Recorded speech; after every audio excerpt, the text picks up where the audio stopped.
Obrigado, Senhor, porque até aqui nós chegamos debaixo da Tua graça. Quero Te agradecer por essas 7 quintas-feiras que o Senhor preparou, para estarmos aqui, Senhor, olhando para a Tua palavra, Senhor, ouvindo a Tua palavra, a respeito do que o Senhor espera de nós como igreja, Pai. Estamos aqui hoje com o pastor Flávio, peço que o Senhor venha nos autosserve, e que a Tua igreja esteja atenta, Senhor, para ouvir a Tua palavra, em nome de Jesus. Cumprimento os irmãos com a paz do Senhor. Amém. Cumprimento os vivos com a paz do Senhor. Amém. Glória a Deus. Amados irmãos, abra sua Bíblia juntamente comigo. Apocalipse capítulo de número 3. A partir do versículo de número 14. Apocalipse capítulo de número 3. A partir do versículo 14 até o versículo de número 21.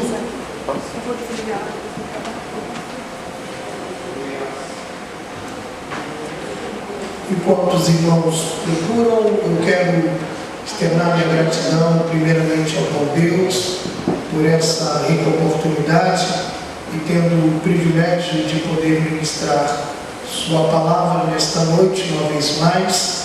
A Ele seja honra e glória para todos sempre, pois o motivo de estarmos aqui não é para cumprir um ritual, não é para agradar ninguém, mas sim porque nós cremos e temos a convicção de que Cristo está neste lugar e Ele nos reuniu a fim de nos instruir, nos aperfeiçoar e também falar aos nossos corações. Estendo minha gratidão ao anjo dessa casa, que Deus continue abençoando cada vez mais e mais, dando sabedoria, graça, misericórdia e saúde.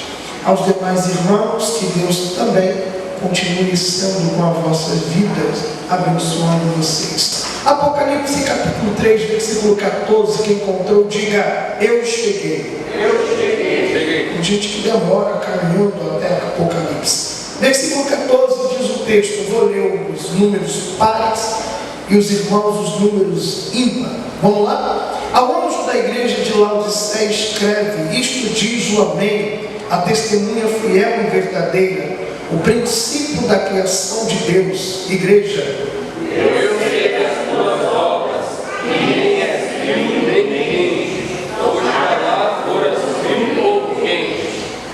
assim porque és morno e não és frio nem quente, vomitar-te-ei da minha boca. Igreja, Como dizes, rico sou, e estou enriquecido, e de nada tenho falta, e não sabes que és um desgraçado, e miserável, e pobre, e cego, e nu. versículo 18, aconselho-te que de mim compres ouro refinado no fogo, para que te enriqueça, e vestes brancas para que te vistas, e não seja manifesta a vergonha da tua nudez, e colírio para os olhos, para os gírios dos teus olhos, a fim de que vejas. Eu repreendo e castigo a todos quanto amo, ser pois zeloso e arrepende-te. Eis que estou à porta e bato. Se alguém ouvir a minha voz e abrir a porta, entrarei em sua casa, e com ele cearei, e com ele comigo. Ao que vencer, eu concederei que se assente comigo no meu trono, assim como eu venci e me assentei com meu Pai no seu trono. Vamos ler, podem se sentar, mas vamos ler só mais uma vez, versículo de número 15 e versículo de número 16. Assentado, podem se assentar. Glória a Deus. Versículo de número 15. Vamos ler mais uma vez? Sua Bíblia está aberta? Vamos lá após a contagem do 3. 1, 2, 3. Eu sei as tuas obras, e nem és frio nem quente. Oxalá foras frio ou quente. Assim, porque és morno e não és frio nem quente, vomitar-te-ei da minha boca. Aleluia. Queridos amados irmãos, eu sei que os irmãos já estão aí numa maratona, numa jornada de estudo bíblico das 7 igrejas da Ásia Menor, e para a gente entender até um pouquinho melhor, eu gostaria de interagir com os irmãos, pedindo aos mesmos para continuarem com a sua Bíblia aberta, por favor, a fim de que a gente possa olhar para a Bíblia e permitir que a mesma fala aos nossos corações, nos ensinando. Tenho certeza que esta jornada tem sido de edificação e aperfeiçoamento para aqueles que aqui estão vindo na casa do Senhor, crendo que estão crescendo na graça, mas também no conhecimento. Pergunto eu aos irmãos, e espero que você interaja comigo, por favor. A pergunta é muito fácil, muito simples. Quem é o autor do livro de Apocalipse? Quem é o autor? João. Quem é o autor? João. Vamos outra pergunta. Quantas cartas foram escritas? 7. Quantas cartas? 7. Vamos lá. Capítulo de número 1, por favor, abra sua Bíblia. Capítulo de número 1, versículo de número 1. A gente já encontra o título ou tema principal, podemos dizer, título do livro, né? Que é Revelação de Jesus Cristo. A palavra revelação é justamente de onde foi tirada a palavra Apocalipse, que vem do grego apocalipsus e apocalipsus. E essa palavra, ela significa descortinar, esclarecer. Ou seja, quando João recebe as revelações, João está tendo uma visão de que aquilo que estava encoberto começou a ser descoberto. Aquilo que estava obscuro, aquilo que estava escondido, aquilo que estava oculto, agora já não está mais, está sendo revelado para ele, está sendo totalmente descortinado. E aí no versículo de número 1, você vai perceber que João não é o autor do livro. Você percebe no texto que o autor é Deus, o narrador do livro é Jesus e o escritor é João. Olha o que diz o versículo 1. Revelação de Jesus Cristo, que Deus lhe deu, ou seja, o autor, a fonte é Deus, que entregou a Jesus Cristo e Cristo entregou ao seu servo. E há aqui 3 pessoas que estão juntas na revelação deste livro. Deus, o autor, a fonte, a origem, e de Deus veio a narração através de Jesus. Jesus narra o livro, e quando ele narra o livro, João é o escriba, o escritor. Ele vai escrevendo o livro. Outra coisa, que a segunda resposta é: não existe 7 cartas. Claro, existe, a gente está estudando. Olha aqui para mim, por favor. Repara que nós temos uma mania, um pouquinho de papagaio. Que mania é essa? A gente repete aquilo que se ouve. Mas claro, no seminário teológico, o professor, o mestre, o doutor, ele disse que era 7 cartas.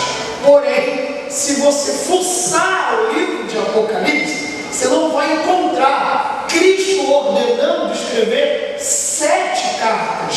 O que Cristo manda João fazer para essas igrejas? Olhem para a sua Bíblia, capítulo 1, versículo de número 11. E aí, para você entender e gravar, como é um culto didático, eu gostaria que você lesse juntamente comigo após a contagem do 3. Vamos lá. 1, 2, 3. Que dizia: o que vê, Escreve no livro. escreve onde? No livro. E envia As 7 igrejas. Então percebe, a ordem de Cristo não era para que escrevesse 7 cartas individuais. era para que fosse escrita em um único livro, e nesse único livro seria enviado às 7 igrejas, ou seja, cada igreja que recebesse aquilo que Cristo ordenou a ser escrito, as demais igrejas também iria ler o assunto a qual Cristo ordenou a ser escrito para as demais igrejas. Vamos lá. O livro de Apocalipse, eu sei, só resumindo, que você também já sabe, o livro está resumido em 3 divisões, que está no capítulo 1, versículo 1 e versículo 3. E a divisão, resumindo, olha aqui para mim, é as coisas que são, as coisas que brevemente hão de acontecer e as coisas que ele está vendo. Ou seja, o que ele vai anotar, o que ele vai receber, é o que ele vê, é o que vai acontecer e as coisas que já estão acontecendo. Ou seja, esta é o resumo e a divisão do livro. Agora, o propósito do livro e desses livros, é só um, não tem plural, desse livro é enviado às 7 igrejas. Sendo bem sincero, muitos que não leem, não examinam e não estudam o livro de Apocalipse, eles têm uma visão do livro de Apocalipse, até mesmo o nome Apocalipse, já como uma coisa ruim, como uma coisa terrível. E muita gente, quando vai dar uma notícia, principalmente as que estão acontecendo, principalmente elas, problemas climáticos, e aí elas vão dizer: nós estamos vivendo um problema apocalíptico, ou seja, a situação é tão feia, tão agravante, que parece as coisas do fim. Mas, volto a dizer aos irmãos, quem não examina, quem não lê e não está vindo nessas quinta-feira, certamente o que ele vê nas redes sociais, não importa qual seja a página, certamente ele já coloca aquela seguinte legenda ou comentário: isso aí é sinal da vinda de Jesus. Quem já viu isso aqui? Né? Qualquer tempestade, qualquer terremoto, qualquer coisa que aconteça, alguém logo já coloca: Jesus está voltando. Ou seja, se tu não se consertar, o negócio vai apertar para tu vai para o inferno, será castigado, porque a gente já está vivendo o Apocalipse. Só que o livro de Apocalipse e esses ensinamentos enviados a cada igreja não é para nos assombrar, não é para nos entristecer, não é para fazer a gente chorar quando a gente vê algum problema climático, ou quando a gente vê alguma peste ou pandemia acontecendo. Não, Flávio, não é para a gente chorar, não. Olha o que Cristo diz no versículo 3 do capítulo 1: bem-aventurado. E o que significa a palavra bem-aventurado? Essa palavra vem do grego makaios, que significa muito feliz. Coloca a mão sobre o seu peito, por gentileza, e diga bem forte: eu sou mais que feliz por estar vindo às quinta-feira. Ou seja, se você veio às quinta-feira na casa do Senhor, e principalmente aonde aqui está sendo abordado este livro e os ensinamentos das igrejas, você não é só feliz, você é muito feliz, porque a Bíblia está declarando: quem lê, quem ouve e quem guarda o que está escrito neste livro é muito feliz. E por que é muito feliz? Porque quando você lê Apocalipse, para alguns é desespero, para alguns é tristeza,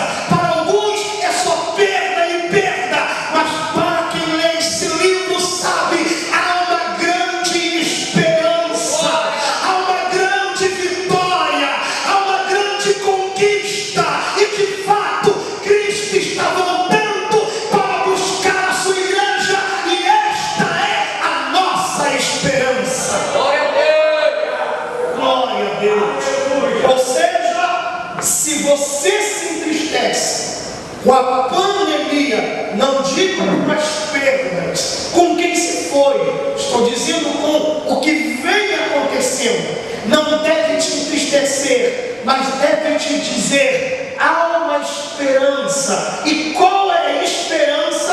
Aquele que anunciou no Velho Testamento: eu vou chegar, eu virei, eu me manifestarei. E ele veio, e depois no Novo Testamento ele anunciou: eu vou morrer, e quando morrer ressuscitarei. E ele cumpriu. Alguém levantou a mão ali? Glória! No terceiro dia ressuscitou. Mas antes de morrer e ressuscitar, ele disse: não temas, crede em Deus e crede em mim, porque na casa do meu Pai há muita morada. Glória! O que ele está dizendo? Depois que eu ressuscitar, eu vou para a casa do meu Pai. Não deixarei você órfão, mandarei o Consolador. Glória, aleluia! E ele não falhou, ele mandou o Consolador, mas também ele disse: depois que eu mandar o Consolador, fique em paz, porque eu vou estar lá preparando um lugar para você, porque aonde eu estiver, aí estarão vós também. Irmãos, se ele não falhou ao dizer que viria no Antigo Testamento e veio, se ele não falhou dizendo, enquanto estava na terra, que morreria e ressuscitaria ao terceiro dia, e não falhou, se ele também disse e fez, dizendo que mandaria o Espírito Santo, e não falhou, se acha que ele vai falhar, que ele não vai cumprir, quando ele disse: eu voltarei e buscarei a minha igreja. Só quem é a igreja de Cristo aqui? Levanta a sua mão e glorifica a Deus.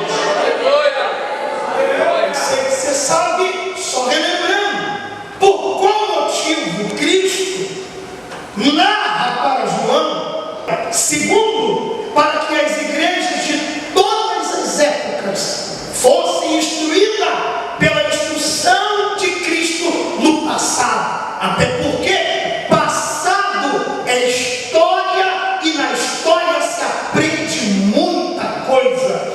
Terceiro e último, para a observação individual de todos os cristãos e a esperança do salvo em Cristo Jesus. Análise, como você já estudou, 6 igrejas, análise das 7. Somente 2 igrejas receberam só elogio. Não havia uma crítica sequer para essas 2 igrejas, e são elas, Esmina e Filadélfia.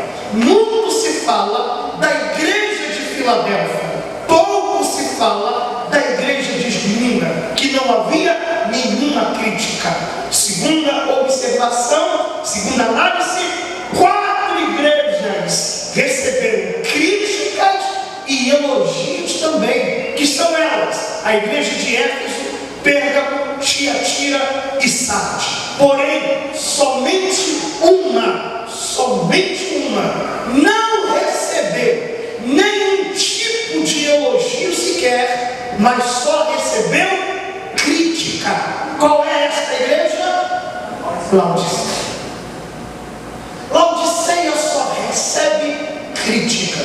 A cidade de Laodiceia está no país que hoje se chama Turquia, e ela se encontrava na região de Temis. Esta igreja, ou esta cidade, Laodiceia, era a cidade mais rica de todas as outras cidades. Além de ser muito rica, ela possuía sua própria fábrica textil, ou seja, elas produziam suas próprias roupas, e por isso as roupas de Laodiceia eram as roupas mais caras que existiam na exportação. Além de ter suas fabricações de roupa e de ser uma cidade riquíssima, Laodiceia também era muito famosa na área da ciência, em especial a medicina. Logo, você percebe que o que Cristo usa para falar a esta igreja é segundo a cultura da cidade. Cristo pega a cultura da cidade, que está enraizada em cada membro da igreja de Laodiceia, para falar de uma forma simbólica a esta cidade. Apesar da sua grande riqueza, Laodiceia não possuía encanação de água ou poços na sua cidade.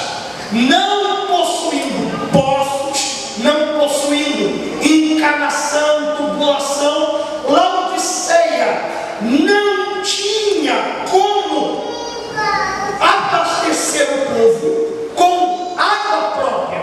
Não tinha fonte, não tinha poços, então não tinha encanação. Como era uma cidade riquíssima, após um grande terremoto, e sem precisar da ajuda de Roma, Laodiceia ela se levanta novamente após esse terremoto, reedificando, reconstruindo toda a sua cidade sozinha, somente através da ajuda dos próprios moradores de Laodiceia. Nessa reforma, Laodiceia, então, como precisava de abastecimento de água, nesta reforma, o que Laodiceia fez?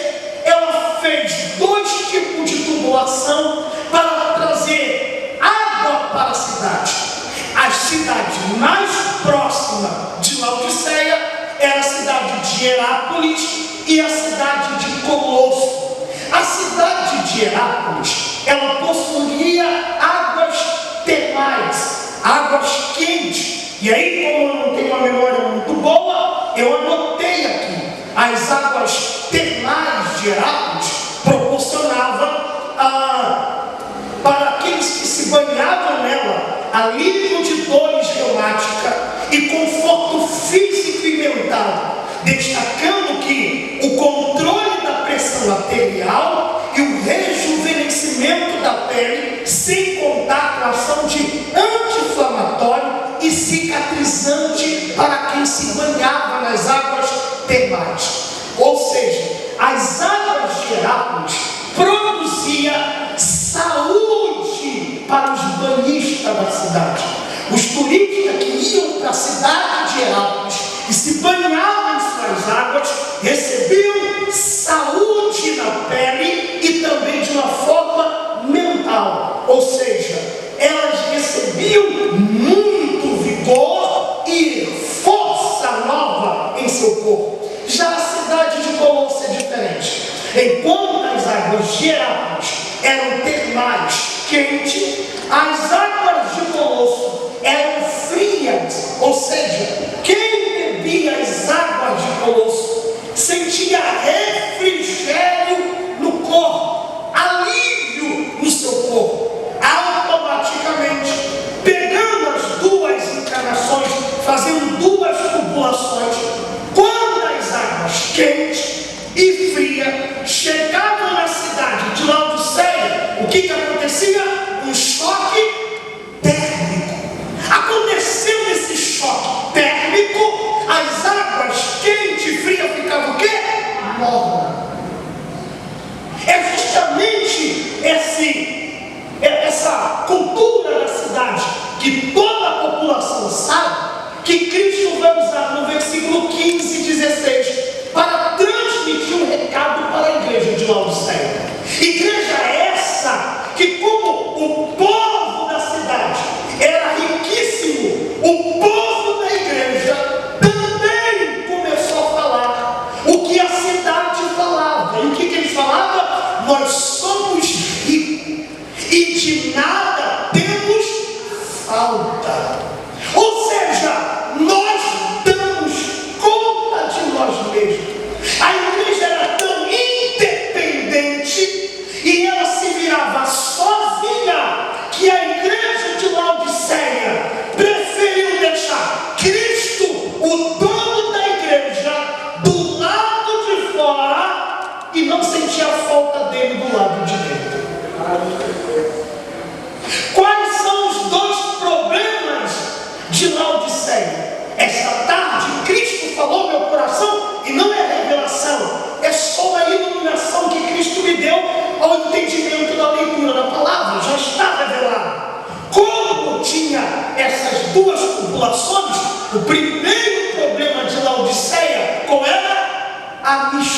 mistura. O primeiro problema de Laodiceia era a mistura. A igreja está misturando quente e frio, quente e frio, quente e frio. E a mistura, desde Gênesis, é um problema diante dos olhos do Senhor. Aonde está isso? Gênesis capítulo 6, versículo 2. E viu Deus que a filha dos homens desejaram as filhas das mulheres, desejaram as mulheres caídas. Filhos de Deus, perdão, os filhos de Deus desejaram as filhas dos homens. Percebe? Está falando da geração de Sete e da geração de Caim. Uma geração que buscava Deus e uma geração que era distante de Deus. E quando Deus viu aquela mistura, Gênesis capítulo 6, versículo 3, diz o texto: o meu espírito não permanecerá entre eles. Glória. Percebe que por causa da mistura, o Espírito de Deus se afasta do meio do povo. Isso foi um grande problema na época dos reis de Israel. Primeiro livro de Reis, capítulo 16, diz o texto, versículo 30 e 33. E fez Acabe, filho de Orim, o que era mal aos olhos do Senhor, mais do que os seus pais e os que vieram antes dele. Opa! O que Acabe está fazendo de tão horrível que é pior do que os reis que vieram antes dele? E aí o versículo 31 diz: e sucedeu como se fora pouco andar nos pecados de Jeroboão, filho de Nabate, ainda tomou por mulher a Jezabel, filho de Etbaal, rei dos Sidônios, e foi e serviu a Baal e adorou. Ou seja, por causa do casamento misto de Acabe e Jezabel, entrou-se no meio de Israel apostasia. E o que é apostasia? Eu afasto de Deus, porque o que me importa são os meus interesses. Se Deus não me satisfaz, eu me afasto dele e procuro de um outro jeito. Irmãos, isso aqui é um retrato de muita igreja nos dias de hoje. Como assim? Como Deus não dá certo segundo a sua ordenança, segundo o que está na Bíblia, a gente prepara os pastores da igreja. O que Jesus está dizendo? Pastor não tem que ir na cabeça de fulano, pastor tem que fazer um retiro, se isolar com Cristo, se consagrar e dizer: Cristo, qual é a revelação que tu tem para a igreja que entregou nas minhas mãos?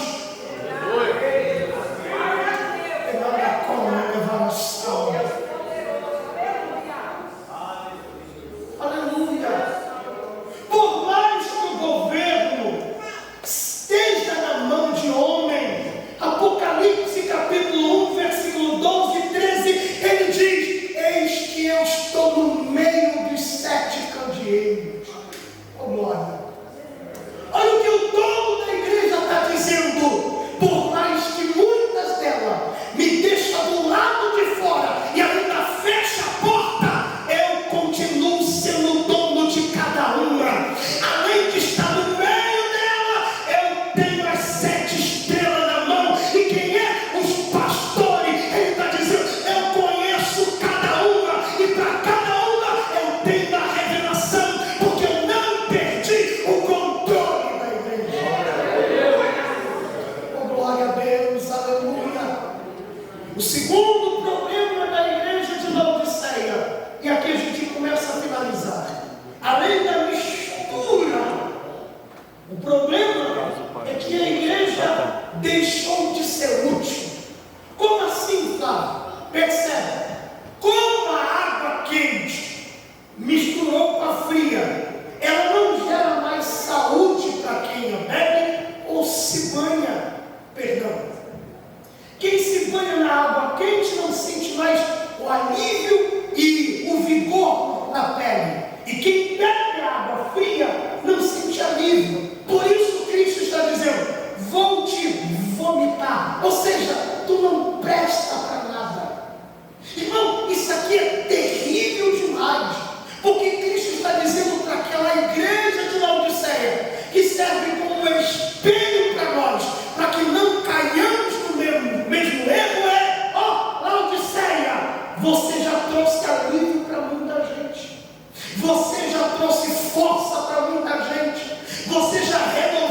muita gente, mas agora, por causa da mistura, você não presta a não ser para ser jogada fora, expelida.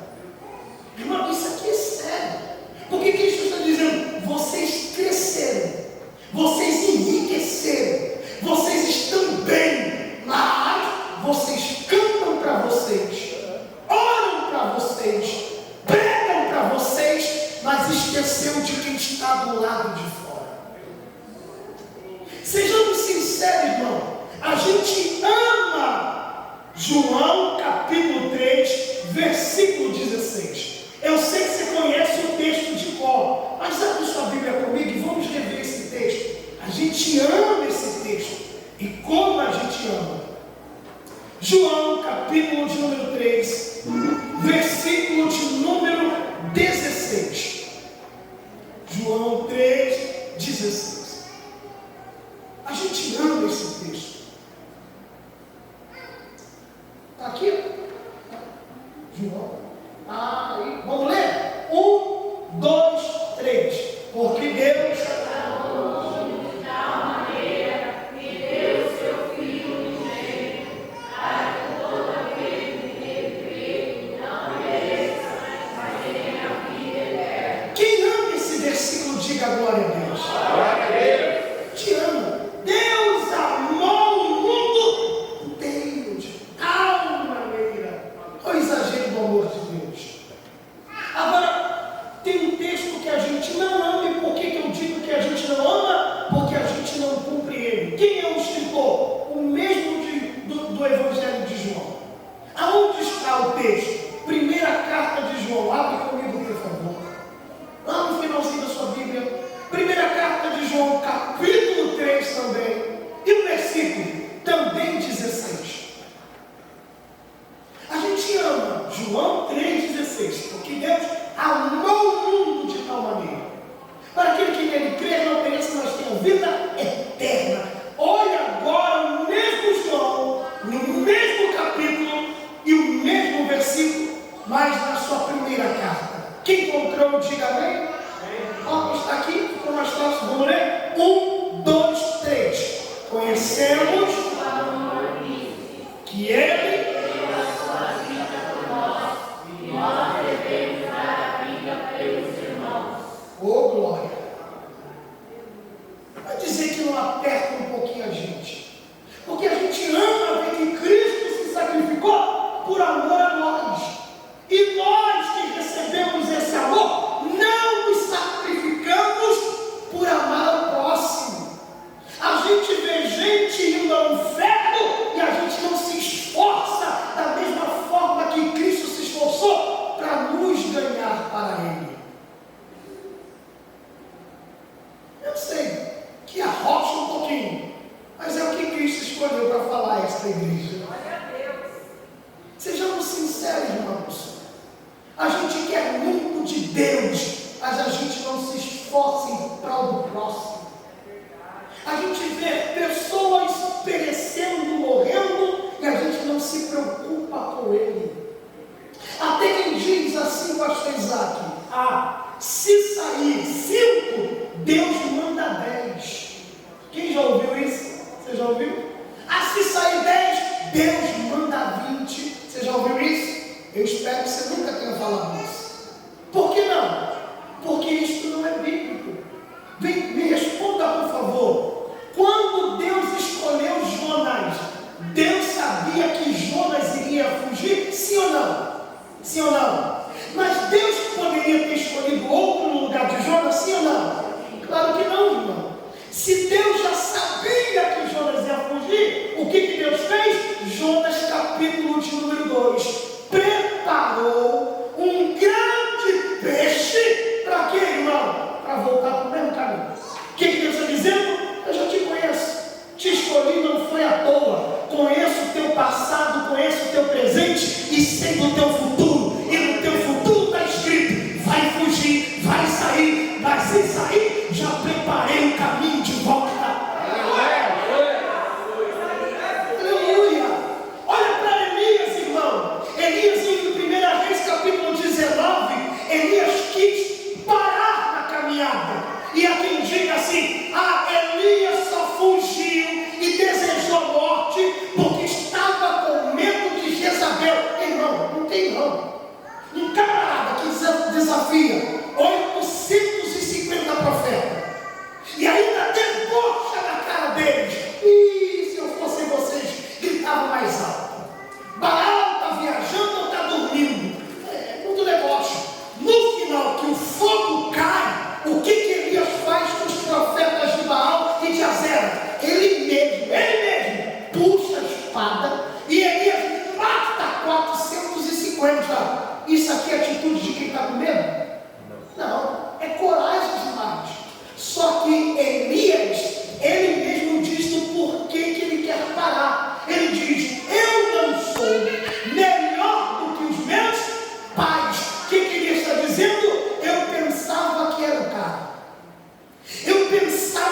farto do ministério, eu quero morrer de vez, me leva para eu não cumprir mais esse chamado. Aí Elias entra dentro da caverna.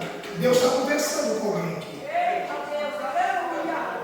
Eu vou entregar, eu vou parar. Aí vem Deus e diz: Elias, o que faz na caverna? Ah, Senhor, estou exausto de ministério, estou cansado de igreja, povo é tudo problemático, ninguém olha para mim, ninguém vê o meu esforço. Aí vem Deus e diz: Elias, sai da caverna, volta no mesmo caminho, pega o vaso de azeite e unge mais 3 pessoas. Que Deus está dizendo: eu sei que você quer parar, eu já guardei 70 no teu lugar, mas eu não quero usar os 70, eu quero continuar a obra com você.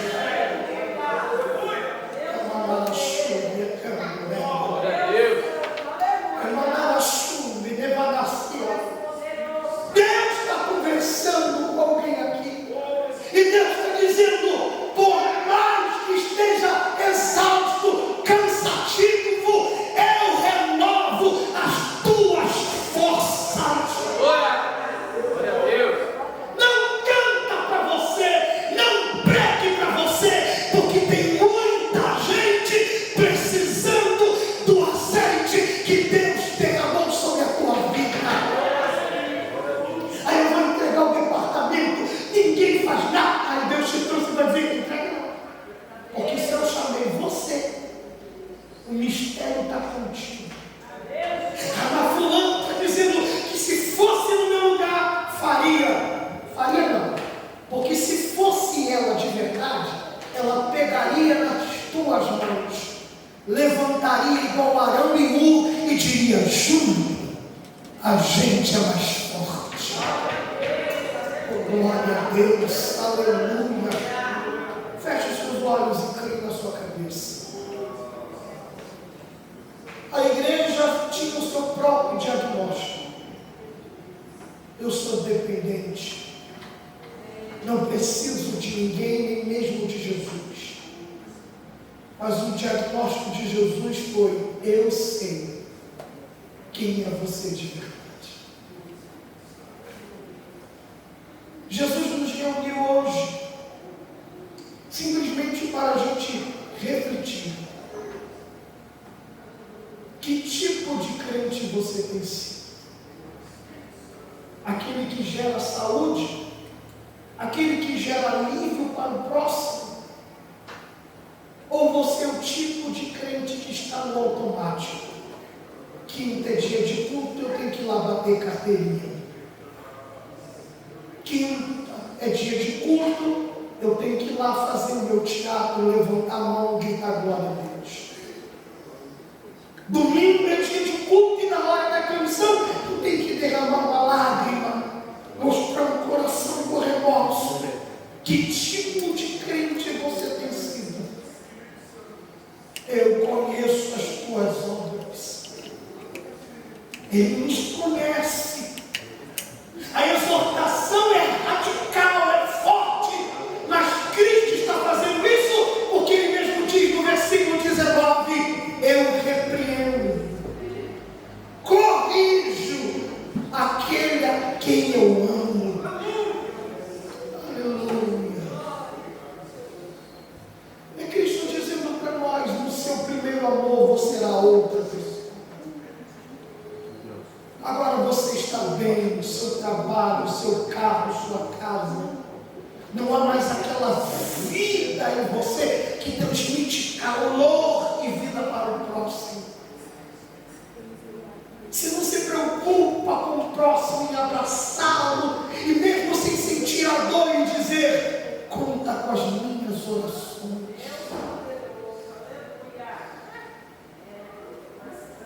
Que tipo de crente nós temos sido? Com a mão sobre o seu peito, se você puder, cabeça inclinada, faça uma auto-reflexão. Por que de fato você peca? Por que de fato você canta? Por que de fato você vem a uma reunião? O que move o impulsiona a estar na casa do Senhor, porque Ele está batendo a porta. Se você abrir aquela comunhão que a gente tinha, aquele amor de sentarmos juntos, sorrir, ser feliz, aquela presença, você sentirá novamente. Sem teatro, sem emocionalismo, sem um palhaço te impulsionando a fazer palhaçada, mas o amor verdadeiro que te impulsiona. Oremos. Oh Santo Espírito, que estas igrejas que o Senhor vem falando através de uma série nesta casa de oração, continue nos exortando, mas também nos levando a uma esperança futura. Continua despertando e sacudindo a nossa alma, Espírito Santo, a fim de que possamos melhorar como cristão na tua presença. Ó Santo Deus, que a tua palavra possa provocar em nós, Senhor Deus, uma sacudida na nossa alma, a fim de que possamos chegarmos na tua presença, como aqui foi cantado, nos humilhando em teus pés, reconhecendo de fato quem tu és, mas também quem nós somos e quem nós temos sido na tua presença. Ó Espírito Santo, que a chama que uma vez ardeu na nossa alma possa arder novamente, que aonde na simplicidade do teu evangelho, por muitas das vezes nem instrumento se tinha, mas havia uma ardência, um calor no nosso espírito que nos fazia quebrantar na tua presença, desejando mais e mais o mover do teu Espírito, ó Deus.